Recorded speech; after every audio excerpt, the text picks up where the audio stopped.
Boker Tov ou Mevorach. Vous connaissez la règle de Shomeya Keone, c'est-à-dire que l'auditeur est considéré exactement comme l'orateur. On peut s'acquitter par audition, comme on le fait pour le Kiddush. Les auditeurs s'acquittent par la récitation du Kiddush, du Baal Habayit. Il en est de même pour la Megillat Esther. C'est la règle générale. Parfois, on peut même acquitter une personne pour une bracha. Bracha Rishona, Boré Periaetz ou Amotzi Lechem Min Haaretz. Voyez-vous, Shabbat, le Baal Habayit, c'est lui qui récite la bracha de Hamotzi Lechem Min Haaretz. Et tout le monde écoute, ils répondent Amen et ils s'acquittent par audition. Question, est-ce qu'il est permis pour l'un des convives, l'un des membres de la famille qui a regretté, après avoir répondu Amen à la bracha de Hamotzi Lechem Min Haaretz, il pensait s'acquitter et du coup il a regretté, il dit non, moi je voudrais m'acquitter de par moi-même, je voudrais réciter la bracha de Hamotzi Lechem Min Haaretz moi-même. Est-ce que c'est possible? Réponse, interdit. Pourquoi? Étant donné que cette personne, au moment où elle a écouté la bracha de Hamotzi Lechem Min Haaretz, au moment où elle a répondu Amen, donc maintenant elle est quitte totalement de la bracha. C'est comme quelqu'un qui va répéter 2 fois Hamotzi Lechem Min Haaretz. La première fois c'est bien, la deuxième fois c'est bracha levatala.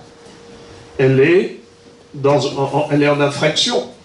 Donc, de ce fait, toute personne qui a répondu Amen à une bracha, c'est comme si elle a récité elle-même la bracha.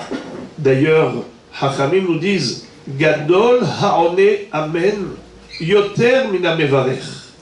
Celui qui répond Amen, il est considéré plus important que celui qui a récité la bracha. D'ailleurs, le mot Amen, Amen a pour valeur numérique 91. Ça correspond au nom d'Hachem. Le nom d'Akadosh Baruch Hu, Yudke Vavke, qui équivaut 26 en Gemataria, ça c'est l'écriture de Yudke Vavke. Mais la lecture, comment on dit le nom d'Hachem? Baruch Ata Adon, on ne dit pas Yudke Vavke. Quelle est la valeur numérique de Adon, de Adnut? C'est 65. 65 plus 26 égale 91. C'est exactement la valeur numérique de Amen. Quand on répond Amen, c'est comme si on a récité soi-même la bracha. D'ailleurs, dans la paracha de Nassau qu'on a lue hier, qu'est-ce qui est écrit? Comment le Kohen faisait jurer la femme Sota?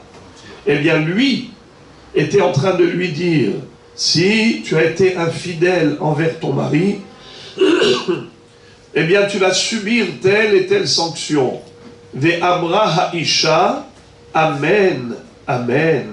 Et en disant Amen, elle validait tout ce qu'avait dit le Kohen, comme si elle-même avait prêté serment.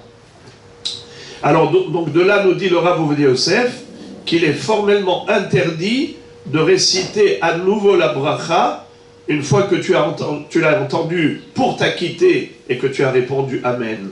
Il est même interdit de regretter. Par exemple, au début, tu as écouté parce que tu voulais manger le pain. Tu as répondu Amen à Hamotzi Lechem Min Haaretz. Après, tu dis non, j'ai pas envie de manger. Non, non. Maintenant que le Baal Habayit a récité cette bénédiction et toi, tu avais l'intention de t'acquitter, tu as répondu Amen, c'est comme si tu as récité la bracha, tu ne peux plus faire machine arrière. Tu dois manger ton morceau de pain. Voilà donc ce qu'il dit par rapport à une personne qui a répondu Amen. Maintenant, si elle n'a pas répondu Amen, alors là, il dit qu'en effet, dans ce cas-là, il est possible soit de regretter, qu'il ne veut pas manger, soit de répéter la bracha lui-même. Au début, il voulait s'acquitter par audition, et puis maintenant, il voudrait lui-même réciter la bracha, c'est encore possible. Étant donné qu'il n'a pas répondu Amen, c'est pas comme s'il avait fait une bracha levatala. Voilà donc, Bruchim Tihiyu.